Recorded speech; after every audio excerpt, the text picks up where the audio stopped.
Dear sisters and brothers of my YouTube family, today we're going to look at the meaning of this word and an example with grammar. The word is clandestine. Clandestine.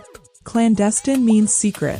Synonyms of clandestine are hidden, undercover. Example: on Israel's alleged clandestine activities. On Israel's alleged clandestine activities. Here clandestine is an adjective. An adjective is one of the 8 parts of speech. Adjectives provide further information about a noun. Specifically, they explain more about a noun's size, shape, age, color, origin, or material. Example: it's a lovely table. Did you see how big that dog was? Thanks for watching. I will be back with another video. Bye!